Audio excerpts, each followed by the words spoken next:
Yes, this is a video from the Hop Edition. No, we're not streaming it, which is a bit weird.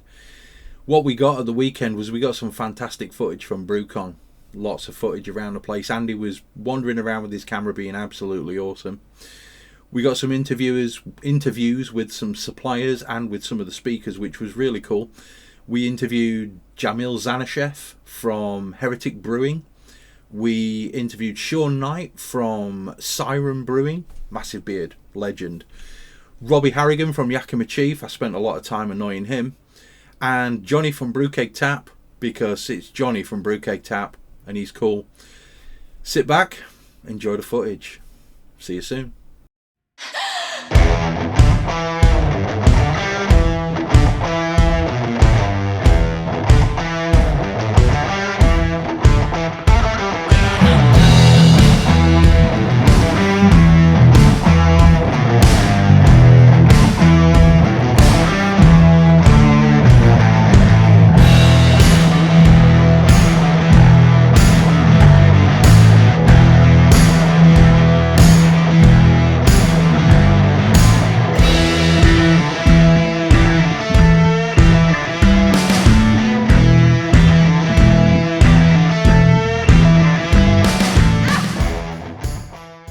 So it's the Hop Edition podcast live at Brewcon 2023, and we're joined by Jamil Zainasheff, the keynote speaker for this year's event. So we're just going to ask Jamil a couple of questions, get a few hot takes on things. So you've just done your keynote speech, Jamil. So could you sort of summarize just those key points that you were looking at in the speech today and tell us a little bit about that? Well, fermentation is, of course, critical to beer. And fermentation nutrition is key to yeast performing and providing those flavors that you want. So I kind of went through zinc and how to properly dose zinc, how much you want, how to properly dose it. Yep. And oxygen, same thing, how much you want, ways to measure and properly dose it. Yep. And then talked also about free amino nitrogen, amino acids, and how they impact flavors and can change the flavor of a beer in fermentation based on what amino acids are available and in what concentrations. And suggested that people try using individual amino acids instead of just general yeast nutrients. Yeah, so a little bit more kind of targeted than just your general off-the-shelf like yeast nutrients and things like that. Right. Is zinc something that would be in normal yeast nutrients, or is that something you have to add? No, some will have it, some won't. And the problem is you don't know exactly how much zinc is in those yeast nutrients. So I recommend, ideally just making up your own zinc nutrient solution. Okay, great. There was a lot to take in during that presentation. So is that information going to be available online anywhere at all to see it? Some of it, I think, will be in the book I'm doing with Andy from Elusive. Yep. We're working on a book called Modern Brewing, which is going to be published by Camera in fall of 2024. And so quite a bit of that will be in there, and the rest of it, especially the amino acid detailed, the individual dosing of amino acid. Yep. Probably going to be in the second yeast book. I did a yeast book with Chris White. Yep, got that at home. Yeah, I'm going to do another one with him. Working on it currently. It's going to come out after the Modern Homebrewer book, but we'll do something about talking about amino acids and dosing amino acids. Oh, fantastic. I still have some research to do on that. Yeah, sure. So you've got amazing weather in the UK for your visit. This isn't how it normally is in October, but brought it with me from California. So what beers are you looking, or have you been looking forward to sort of trying most when you're over in the UK? Have you got something that you specifically wanted to come and try while you were here? I love traditional British ales from the family brewers. Yep. So I drank a lot of bitter and mild, and we went out to Adnams and did a tour of Adnams and had some of their fantastic beers. Went to Holden's. You ever been to Holden's? No, I haven't. A lot of people haven't. I've done the Adnams tour, which is fantastic. Yeah. But Holden's is out in the Midlands, and they just have a fantastic bitter. It's just crack. Probably the best bitter I've ever had, and some other great beers. And went out to Beacon Hotel. The Sarah Hughes Ruby Mild that's spectacular as well. Classic. Went out to Theakston's. Had some Old Peculiar. I love a lot of those beers. I think they've stayed around this long because they are fantastic. Yeah, sure. Any standouts in London so far? Or have you not had much of a chance to? I just got in last night. I had probably like 6 pints of Harvey's Best. Yeah, another classic. And then had the Boogie Van here. Yeah. And I thought that was a really good IPA. Yeah. Okay, brilliant. So enjoyed that. So what are your sort of impressions of the kind of UK homebrew scene versus what goes on in the US? We know that obviously it's a much bigger scale sort of over there. Yeah, Does it feel like the early days of American sort of homebrewing when you're over here, or? That's hard to say. I think it's more advanced than that. Yeah. And I've been coming here for, I don't know, decades. I've seen the homebrew scene change here to far more advanced than it was even 5-10 years ago. I'd still say that, it's hard to say because in the U.S. pretty much everybody homebrews now. They're buying conical fermenters with glycol coolers and all that. But then I talked to somebody last night, Ian. He was saying that he had a glycol chiller. So I was kind of surprised. How common are the glycol chillers here? Well, Andy's got one. Right. So I think it's maybe neck and neck. But there's a lot of application of technology in the U.S. to homebrewing. Okay. So I don't know if people are as insane in their pursuit of the hobby here. Yeah. But that would be, Yeah. Maybe not as many people putting quite as much investment into it over right. here, Right. But, there's just a some larger do. number of them over there. Yeah. But they're probably, neck and neck. Otherwise. Yeah. Okay, brilliant. Well, thanks for your time, Jamil. It's Sure. great speaking to you. And maybe we can get you on the podcast itself at some point if you'd be interested in that. Yeah, maybe. Brilliant. All right, thank you. Thanks. Cheers. Thanks for having me. The ingredients available at the time.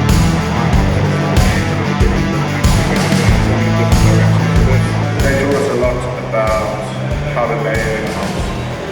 They talked about Centennial was the lead hop back in the day, but it actually moved around. They used Amarillo, they used Columbus, Cascade, and Chinook. Hey guys, so we've got Sean from Siren here, head brewer, just done his talk at the Brewcon convention for 2023. So we're just going to ask a few questions with Sean. I'm going to start with, all your talk was all based around the Time Hops project. So what was your favourite beer out of the 4 that you brewed, and for what reason was that your favourite? It was definitely the Citra and Mosaic beer because I didn't think it would turn out with the information we got from John on our equipment. I thought it would just come out crystal clear, wouldn't work. And what made you think that it was going to end up like a crystal clear beer? So he only uses barley. He doesn't use any wheat or oats. He doesn't like the wheaty flavor in beer. And so we use an undermodified pale ale malt, and it just ticked all the boxes. I was so happy with it. We brewed that style a few times now, and we're just really happy with it. A bit of bitterness, nice mouthfeel, and then very aromatic and hoppy. Yeah, I bought the pack and did the taste along and everything when you were on the channel with Craft Beer Guys and everything. It was awesome. I thought that beer was my favourite as well. It was a great project. So you mentioned in the talk about maybe going on with that and doing some more stuff. Is there anything that you think would be the direction you'd like to take it in personally? I don't know. We've had a few talks about it, and I think this project's always been so open-ended. We can do lots of things. I think the hops coming out of New Zealand at the moment are incredible, and would like to explore that. But I think hop growing regions could be a thing where I think there's some new hops coming out of Germany. It's like climate change. There's better hops being grown in different the English New World hops, I think, are developing really quickly. We did a project with Buxton Brewery earlier this year, and like Harlequin's an incredible hop. And I think the development program in the UK is so much more fast-tracked than the US because they've learned from them. And then also just Yakima and Oregon, the hop difference there is incredible as well. And indie hops are producing some really interesting new hops like Luminosa, Strata came from them. So it's plenty of open. options, right? Yeah. So for me, like the New Zealand hops idea would be amazing. That would be great to do something. Some like of the that. new stuff coming out of there is great. Like we've just used Superdelic, Nectaron's great, and then just Nelson and Mock. How did you find Superdelic? What would you say about really that? punchy, like big sweet fruits.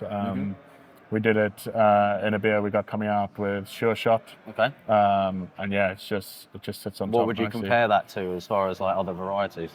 I think quite often it's what I want Citra to be. Right. Okay. Yeah. But it's punchy. I think the New Zealand hops do have a bit of that diesel character. Okay. That I think you got to be careful of that when using them. But yeah, it's a great big hop. Awesome. Maybe not. Doesn't need to be the lead hop. It can just sit there and just boost everything else. I think that's more for like hazy beers, or could work in other stuff as well. Yeah, we did it in the beer. We will focus more on the mouthfeel and the softness of the beer. It hasn't come out as hazy. I actually thought it would, but all the mouthfeel's there, and I think it works in that style really nicely. Okay. Brilliant. Yeah. Cool. So what did you personally think that you kind of learned most from doing the Time Hops projects, as far as, you know, processes or tips or something that surprised you, like the beer coming out hazy when you thought it might be clear? Yeah, I think that was interesting. Playing around with different yeasts and how we use those. You know, we got a great house yeast that we really enjoy, and I think it's opened us up to actually going, well, let's try some other yeasts and see. And you know, we got Suspended in series. That's great for us to trial stuff like that in. I think whole leaf hops was quite interesting. We'd never used them. Our equipment's not really set up for them, but we learned how to use them without using our spin bots as a hop. What did you think the impact, like flavour-wise, was of whole cone versus pellets, as, you know, a brewery that wouldn't normally use those? I think it gives a depth of like hoppiness from the hot side, like the bitterness and the resinness of the beer really like kind of has depth to it. And we found that in Cascade, and I think with that beer it was really important to balance that with a good malt. So almost like a more full kind of hop profile to it. That beer also really surprised me at how good it was, and a lot of brewers have come up and said that was great because it's such a nostalgic beer for a lot of people. Yeah. I felt like there was a lot more kind of like floral character on that one to me personally, as opposed to what I would get with just Cascade pellets. I don't know if that was something you noticed, or... Yeah, it definitely was on the floral side, the lot that we used. But yeah, I think it went. And I always feel like pale ale over here feels like it's taken a long time to get you, but I think that malt character is just part of the beer. Okay, cool. I saw you recently put Liquid Mistress out. In cans, and that's just a limited one-time thing, or it's is our that... 10th anniversary this year, so it was that. We've done a few comeback voting beers, so we did a staff vote, we did a small bottle shop vote, then we did a pub chain vote, and then we did a public vote, and I think the public vote was Liquid Mistress. So there's a lot of people that want it back. So. It was one of my favourites from the original kind of core lineup, so I really like that beer. Any tips for people who would want to brew like a red IPA in that sort of style, or? I think getting your malt base right, making sure you clarify the beer. We've done a red ale before that hasn't clarified, and it's not a good look. Looks brown and nasty, And then I think picking the right hops, I tend to go towards the kind of orange citrus aroma for Simcoe, big some choice in that, Played around with a bit of Eclipse in this one. So you want that kind of orange caramel sort of thing? I think it works nice with the malt base. And then just other fruits backing that up is also good. But it's a nice beer to play around with, balancing malt and hop. Yeah, definitely. All right, brilliant. Well, thanks for your time, Sean. It's been great to talk to you. Thank you very much. Nice to meet you guys. You too. Cheers. Hello again, guys. So we've got Robbie from Yakima Chief Hops here, veteran supporter and guest from the podcast. So For anyone who didn't see you on the pod previously, do you want to just quickly tell everyone what you do for Yakima Chief and a bit about that? Yeah, so I work for Yakima Chief Hops. We are a 100% grower-owned hop supplier. Specialise in US-grown hops. So we have 14 hop farmers who form the grower ownership of our company. And I very fortunately get to work in the homebrew end of the supply chain. So got into this as a home brewer. So get to spread our hops far and wide across the European homebrewing community. So it's, good fun. Fantastic. So what are you talking to people about most sort of today at Brewcon? Well, in any part of the brewing scene, there's a big focus on what's new. We've got a core supply of hops, the Holy Trinity, Citra, Simcoe, Mosaic, your Cascade, Centennials, the more classic varieties. But we are part of the hop breeding company, which is the organisation responsible for developing new varieties in the US. And so we've got a few varieties on today which are still in their named format. So that means they are still in experimental status. So trying to get people's hands on those and show them some new stuff. Fantastic. So this example here, HBC 586. Seen this in quite a lot of commercial beers already. Yes. It seems to be going down pretty well with a lot of different people. Yeah, so is it going to get a proper name soon, or? We will see, I mean, we're hopeful. We'd like it to. With any new hop, there's certain things to consider. We know it makes amazing beer, makes beer people want to drink. That's only one part of the part of the puzzle. We need to make sure the farmers are happy with it. I know at the moment, you make sure that it ripens at the right time where it makes sense to pick and that it yields well. There's no point if it only yields 200 kilos per an acre. So you've got to make sure it's like commercially viable. Commercially viable, yeah. Make sure that it's resistant to disease and pests and things like that. So there's a lot of boxes that need ticking before we can roll it into market, but it's looking promising. So we'll see, we'll see. What does this hop sort of do flavour-wise for you? How would you summarise it? So one thing we really like in this hop is there's a big part of research which is we call translation of raw hop aroma. And what that means is how the hops smell in the field and in the bag, how do they then smell in the beer? Because quite often what you get in the bag you don't always get in the beer, and you've probably seen that. Absolutely. With 586 we really see that translate really well. So when you smell the bag you get those mango, tropical fruit, citrus aromas, and they really carry through into the final beer, which is really interesting to see. Like most modern American hops, you've got lots of citrus, lots of tropical fruit, but there's also some nice kind of sage, piney notes in there. So it's quite complex and really exciting. Sounds great. What can you tell us about this beer that is featuring that as well? So this is a beer that we did when we brewed this. I think it was June this year. So we partnered with SEBA, and for those who don't know, SEBA is the society that represents independent brewers in the UK. About a year ago, they opened up that membership to homebrewers, which is really exciting.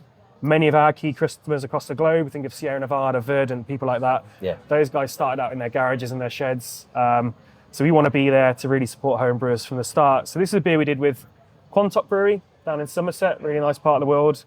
And a guy called Sam who produced the winning beer. So we specified a sort of 4.5 to 6.5 pale ale, single hop to 586. And this is the finished product. So fantastic. Yeah, really excited to get you guys into it. That's available to buy commercially, I hope so, yeah. Go on Quantock Brewery's website, they might still have some floating around, Cool. But really exciting. He brewed 20 litres, we went and brewed 3,000 litres on the day. It's a vote of confidence right there. It's a bit of a gamble, but we were quite happy. And actually, Sam's recipe, he sent it to the brewery initially, and the brewer there said, amazing, this is probably how I would have written the recipe. So worked really well on the day. Well, props to Sam for that. Yeah, shout out to Sam. Yeah. So have we got any other varieties that you're talking about today, so we've got other new numbered sort of varieties? So at any one time there's probably hundreds in the program at various stages of development. This is what we call elite trial stage. So that means it's almost ready to go. It means there's quite a large volumes planted commercially, whereas some you could have maybe just one or two individual plants, so they're right in their infancy. So we've got a couple of other varieties that what we want to do is focus on different flavours. Do we need another variety that tastes just like Citra? No, because we have Citra. Yeah, sure. We've got a variety that's 630, which has got lots of red fruit, berries, cherry, which is still quite a unique flavour profile to have. And then we've got 638, which has got lots of lemon and lime, but also some melon in there as well, which is quite interesting. So sounds good. We want to have a full palette of hop flavours rather than just 4 or 5 varieties that all do the same thing, because that's not very exciting. So cool. You got any samples of those here today? Might be a couple we can dig out. Might be hitting you up for that in a we second. We might find some. Yeah, I'm sure we can work it out. Yeah. All right, brilliant. Thanks for your time, Robbie. That was great. Good to see you. Cheers. Thank you.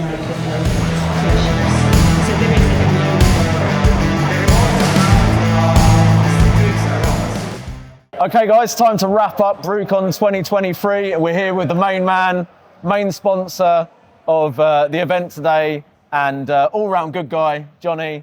How's it been for you?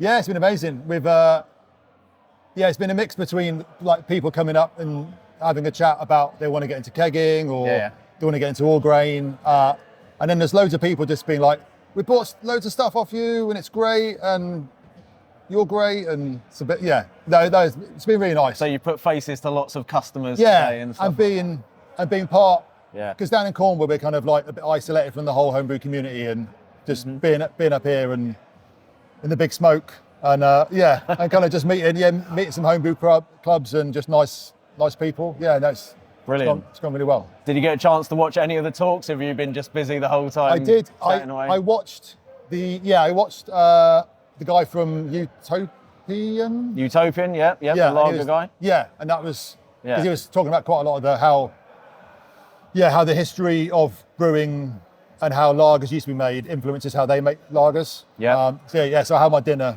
whilst I was watching that. Okay. Otherwise, I've just been talking non-stop. With your liking for German beers, I thought that would have been the one that you would tune in for. Yeah, 100%. Brilliant. So, do you think you've got a lot out of today, or would you be back again? No, certainly. I think, as I said, it's nice just putting names to faces, putting faces to names. And just talking about all the amazing kit we got, and all the new products. Fantastic. So people are picking stuff up and it's like, what's this? For instance. Is this the one that most people have been interested in today? Yeah. And some people know what it is, and some people are like, what's that? So what is that, Jonny? Tell us about this strange contraption. It's got a hop bomb. Okay. It's basically dry hopping a pressure fermented vessel. Yeah. Specifically a Firmzilla, but we do them with a 1.5 inch for SS Brewtech and grain fiber fermenters. But but it's a contraption. It's one hell of a contraption. Yeah. And you can see why they call it a hot bomb, because it looks like a lot of stuff that I wouldn't know. Put together back in the day. Anyway, moving swiftly on. Sounds like it's been a great day for you. We all enjoyed it. Loads of great talks. Yeah. And great to see, podcast sponsor involved with this as well. So thanks, Jonny. And it's been great to meet you guys. Thanks very much. Yeah, it's great to meet you in person, man. It's been brilliant. Awesome.